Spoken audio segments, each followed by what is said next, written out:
हानि हमेशा दुख देती है, हार हमेशा दुख देती है, वियोग, प्रिय का वियोग हमेशा घाव कर जाता है। कितने लोगों के जीवन में जीवन साथी की मृत्यु हो गई, पत्नी का वियोग हो गया, पति का वियोग हो गया, दो में से एक की मृत्यु हो गई, दूसरा रोते रोते सिसकते सिसकते उम्र बिता रहा है और उसकी टेंशन में उसको लकवा मार जाता है। और याद रखना, लकवा अधिक सोचने से, अधिक चिंता करने से, गहरी नींद न लेने से, टेंशन में रहने से लकवा मारने की संभावना ज़्यादा है, हार्ट अटैक की संभावना ज़्यादा है, कई बीमारियों की संभावना ज़्यादा है। और जब लकवा मार जाएगा तो तुम्हारा शरीर कुछ भी करने योग्य नहीं बचेगा। तुम न उठ सकोगे, न बैठ सकोगे, न लेट सकोगे, न खा सकोगे, न स्नान कर सकोगे, न चल सकोगे, न टहल सकोगे। आप चिंता कर रहे थे परिवार की और आपका शरीर भी चिंता के योग्य हो गया है। इसलिए इतनी चिंता मत करो कि आपका शरीर भी बेकार हो जाए। और चिंता करने से आज तक किसी का कोई काम हुआ नहीं। काम करने से होता है, चिंता करने से नहीं होता है। और जिनके कारण तुम्हारी चिंता है उनसे पूछ लो, उनकी खुद की भी चिंता नहीं। एक साधु मुझसे मिला तो मैंने कहा तुझे खुजली है? बोले खुजली है, खुजला लेता हूँ। तो दोनों हाथ से खोपड़ी खुजवाता था। तो मैंने कहा मैंने सुना है तुझे शुगर है? तो उसने कहा हाँ शुगर है। तो हमने कहा कोई टेंशन है क्या? बोले टेंशन है, इसलिए शुगर है, लेकिन शुगर की टेंशन नहीं है। टेंशन से शुगर हुई है पर शुगर की टेंशन नहीं। तो मैंने कहा तेरे को क्या टेंशन? न पत्नी है, न बच्चे हैं, न परिवार है, तू क्या टेंशन करता है? बोले ये तो अपना हाल अपने को मालूम है, मेरे क्या है क्या नहीं। ये सब बताने लायक बात नहीं। हर व्यक्ति की अपनी अपनी दुनिया है, अपना अपना संसार है। कौन कहाँ कहाँ परेशान है, कौन कहाँ कहाँ घायल है, कुछ ठिकाना नहीं है। चिंता करके अपने स्वास्थ्य को मत बिगाड़िए, उल्टा पलटा खा पी करके स्वास्थ्य को मत बिगाड़िए।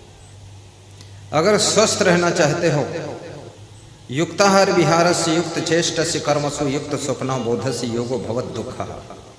श्री कृष्ण कहते हैं अर्जुन, जो स्वस्थ नहीं रह सकता है वो व्यक्ति जिंदगी में कभी सुखी भी नहीं रह सकता है, क्योंकि वो अपने शरीर से ही दुखी रहेगा। कल हमारे पास में हंस कुमार यादव जी आए थे। उनके बेटे डॉक्टर मधेपुरा वाले आए थे।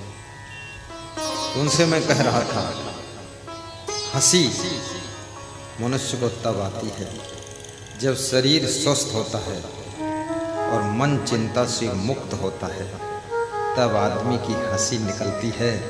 अगर शरीर में कोई बीमारी है, कष्ट है, तकलीफ है और मन में कोई चिंता है, टेंशन है, डिप्रेशन है या कुछ भी है मन के अंदर, तो मनुष्य को हंसी नहीं आ सकती है। हजारों लोग बैठकर हंसेंगे, ताली बजाएंगे, लेकिन उसको हंसी नहीं आएगी, क्योंकि उसका मन कहीं फंसा हुआ।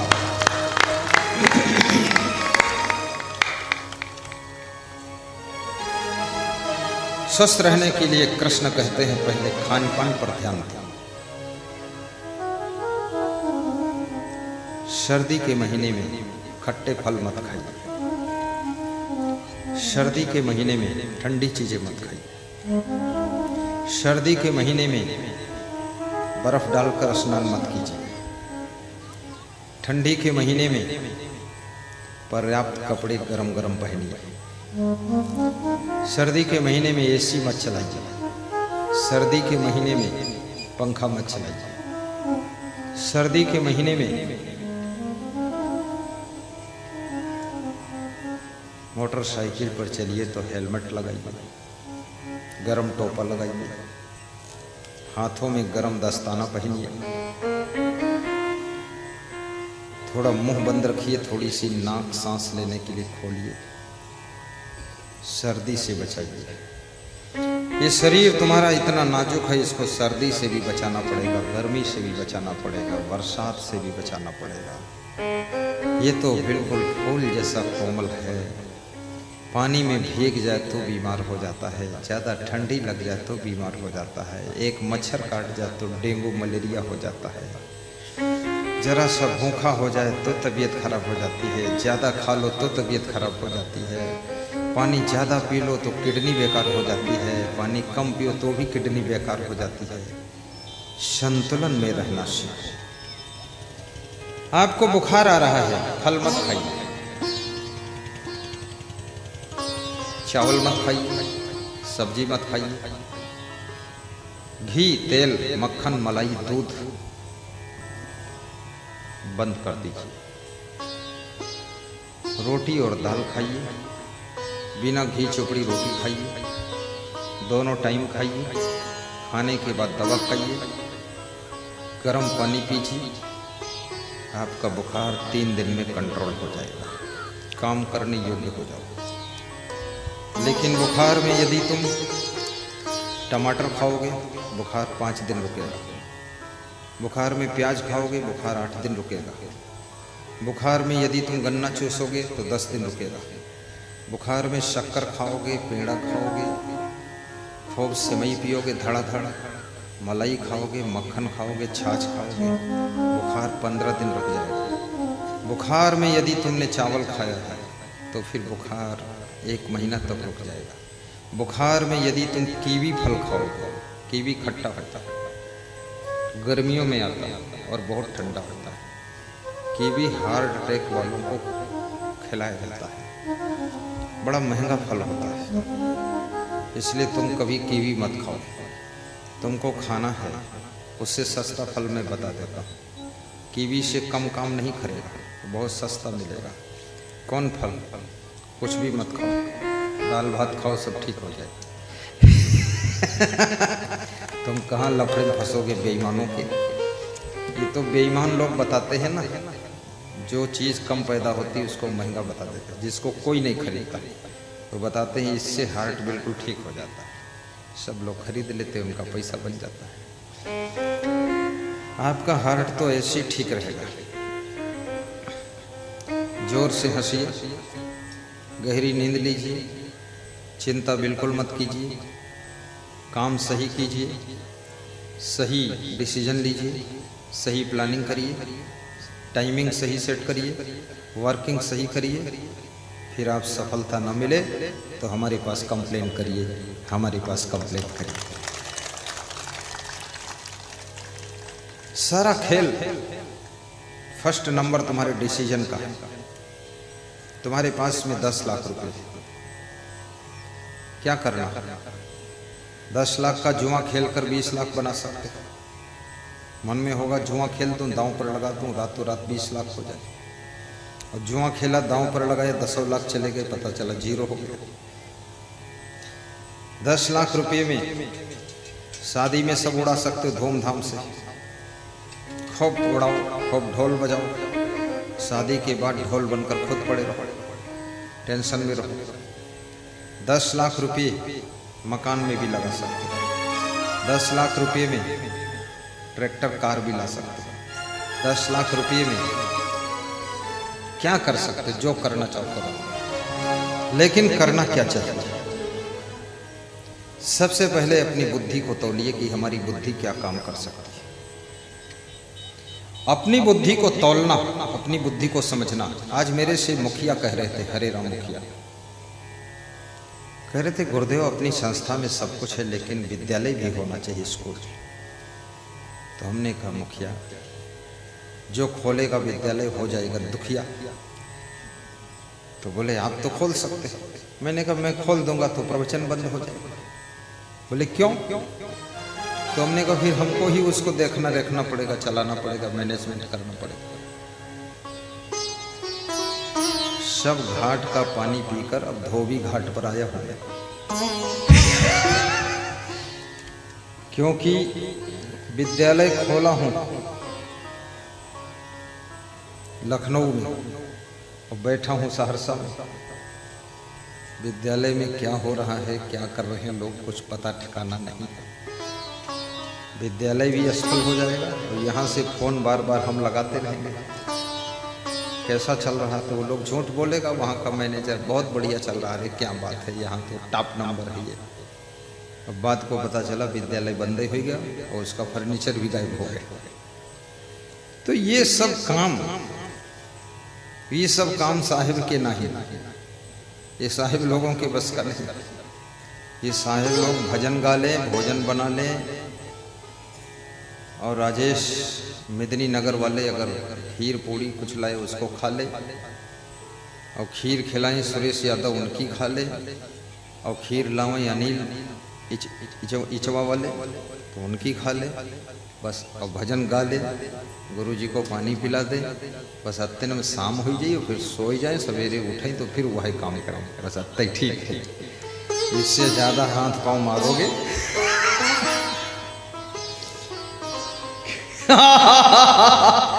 विद्यालय।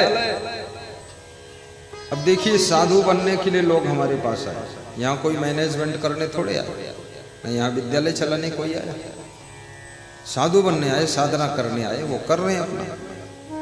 और हम उनसे यहाँ पर इंजीनियरिंग कॉलेज चलवाना चाहते हैं। अरे भाई, उसके पास में साधु बनने की भावना है, उसको शांति से साधु बनने दो, उसको क्यों हैरान करोगे फालतू। वो भी बेचारा परेशान हो जाएगा, वो भी सोच रहा था कमंडल की फिक्र करना पड़ेगा, यहाँ बहुत बड़ा रहमंडल मिला। तो विद्यालय सक्सेस नहीं है, क्योंकि विद्यालय में भिड़ना पड़ता है। नहीं भिड़ोगे, कोई बच्चा छत से नीचे गिर जाएगा, कोई बच्चा करंट मार देगा, कहीं बच्चे लोग मास्टर को कूट पीट देंगे, कहीं मास्टर मिलके प्रिंसिपल को कूट देंगे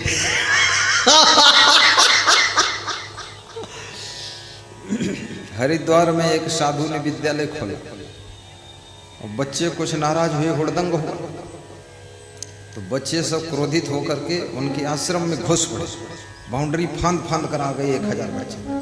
बोले मारो इसकी महंत की ऐसी तैसी। महंत भागा तो कमरे में घुस गया, तो दरवाजा तोड़ दिया, तो दूसरे कमरे में घुस गया, पुलिस आई, तब जब बचे तो बोले बहुत बढ़िया विद्यालय का नतीजा मिल गया। खाली विद्यालय खोलकर आप फुर्सत पाएंगे, वहाँ जिंदाबाद मुर्दाबाद भी तो होता है। विद्यालय में सब कुछ राजनीति चलती है, इसलिए साधु संत का जीवन शांति से रहे। हाँ, मुझे अगर करना हो तो मैं कर दूंगा, लेकिन फिर ये सत्संग नहीं हो पाएगा, फिर उसी में लग जाना पड़ेगा। इसलिए मैं विद्यालय खोल नहीं रहा हूँ, समझ गए क्या? हाँ, अब यह है प्रवचन जब बंद कर दूंगा तो खोल दूंगा। तो विद्यालय खोलने वाले तो गांव-गांव में सैकड़ों लोग हैं, दुनिया में लाखों लोग हैं, लेकिन गुरु जैसा प्रवचन सुनाने वाले तो बहुत कम लोग हैं। इसलिए गुरु जी को प्रवचन सुनाना था। बोलो सब लोग, विद्यालय खोलूं कि हॉस्पिटल खोलूं कि प्रवचन ही सुनाऊं? जल्दी बोलो। गलबल बोलोगे तो विद्यालय खुल जाएगा। प्रवचन होगा।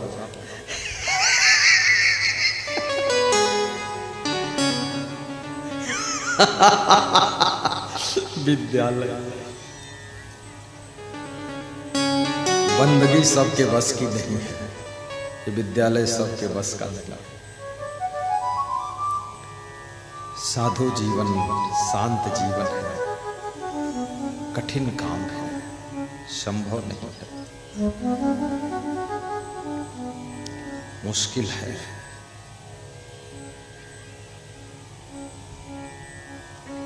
तो मैं कह रहा था अपनी बुद्धि को तौलिए। सबसे पहले देखिए, स्वयं की बुद्धि को तौलो,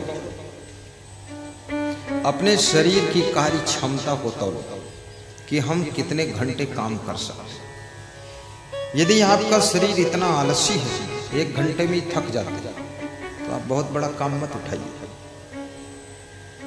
आपका शरीर अगर इतना आराम तलब है, हर 2 घंटे में उतान पड़े, तो आप बहुत बड़ी प्लानिंग मत करिए। आपका शरीर अगर हरामखोर है, कुछ करने नहीं चाहता, मक्कार शरीर, गद्दार शरीर है, शरीर खुद ही गद्दा है, आप बहुत बड़ा प्लान मत बनाइए, क्योंकि आपके शरीर से आप काम नहीं ले पाओगे। देखिए, बहुत बड़ी सफलता के लिए कड़ी मेहनत की आवश्यकता पड़ती है। ये बिस्तर पर लेटे लेटे सफलता नहीं मिलती है, इसके लिए रात में भी जागना पड़ता है और दिन में भी भागना पड़ता है, तब जाकर के सफलता मिलती है।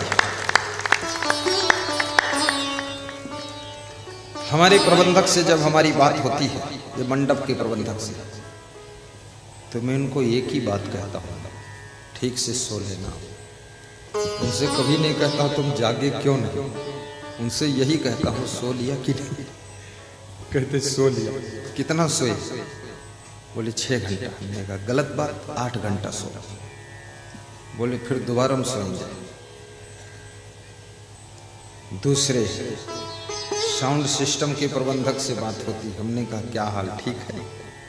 आज 1-2 महीना बाद मिले, वो होली के बाद आज मिले, वो मिलत कम है, या तो होली आवत है तब गुजिया उजिया खाने के लिए आ जाते, या तो फिर कभी वो टाइम ही नहीं। तो हमने कहा ठीक हो, आराम। बोले आराम है, ठीक। तो हमने कहा कि साउंड सिस्टम ठीक है? बोले ठीक है। तो हमने कहा सामान आ गया? बोले आ भी गया और 11 बजे रात को लगा भी दिया। और आपका जो सिंहासन है इसको भी मैंने पेंट कर दिया, नया रंग लगा दिया। देखो नया है कि नहीं, इसमें कलर बदल दिया। 11 बजे रात तक वो जागा हुआ है। सफलता ऐसे नहीं मिलती है। सफलता के लिए जागना भी पड़ता है और भागना भी पड़ता है। और याद रखना, सफलता के लिए सबकी गम भी खाना पड़ता है, गम खाना पड़ता है। सबसे ज्यादा काम करना पड़ता है और सबसे ज्यादा गम खाना पड़ता है। और टाइम पर रोटी भी नहीं मिलती है और फिर भी मंद मंद मुस्कराना पड़ता है, मंद मंद मुस्कराना पड़ता है। बोलिए सदगुरु भगवान की जय। एक मिनिस्टर मुझको मिलने के लिए आया मध्य प्रदेश में। बोला आज भोजन नहीं कर पाएंगे गुरुजी, बड़ी व्यस्तता रही। तो हमने कहा हमारे में खा लो। तो बोला लाओ ये में से खाई ली थोड़ा। तो एक रोटी लेके खाई। बोला क्या करें गुरुजी, बड़ा पराधीन जिंदगी है राजनीति में, शांति नहीं है इसमें, बहुत दौड़ना पड़ता है। इसलिए उन्नति चाहते हो तो शरीर को भी मजबूत कीजिए थोड़ा, और शरीर को मजबूत करना चाहते हो तो थोड़ा शरीर से कड़ी मेहनत कीजिए।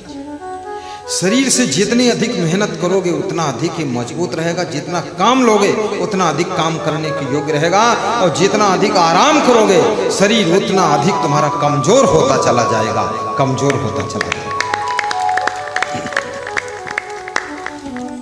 शरीर की कार्य क्षमता को भी तौलिए, अपने गुणों का भी आकलन करिए कि बाधा पड़ेगी, सहनशीलता है कि नहीं, गम खा पाओगे इतनी कि नहीं खा पाओगे,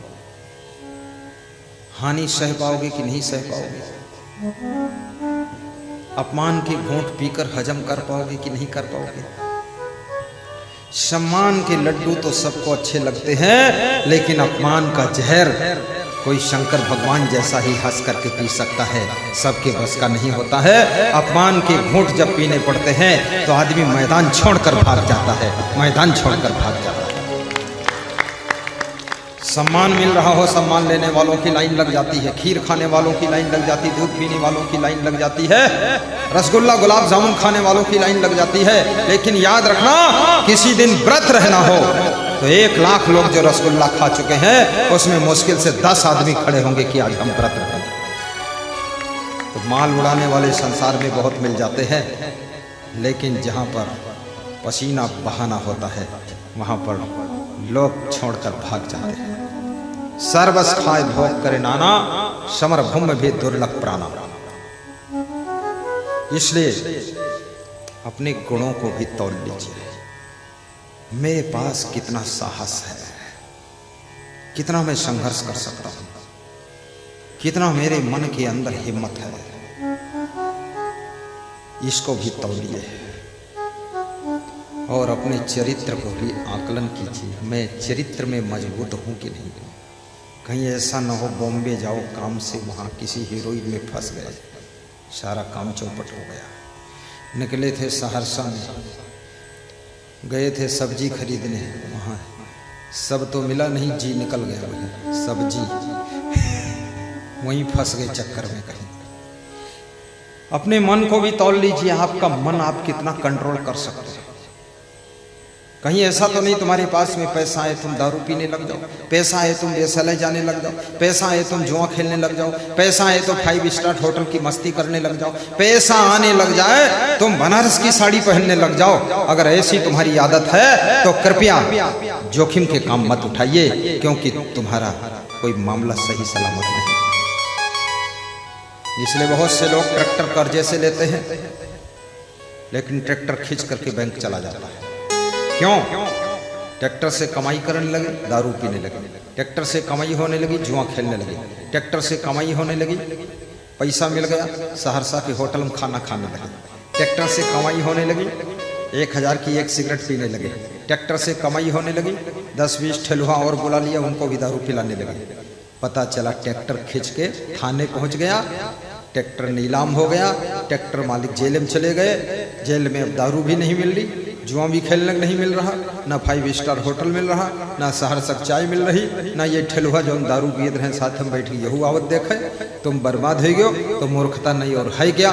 इसलिए अपने चरित्र को कितना आप कंट्रोल कर सकते हो, अगर दम है तो संघर्ष कीजिए, अन्यथा जहां हो वहीं ठीक है। आप बोली सदगुरु भगवान की जय, असंग सरकार की जय।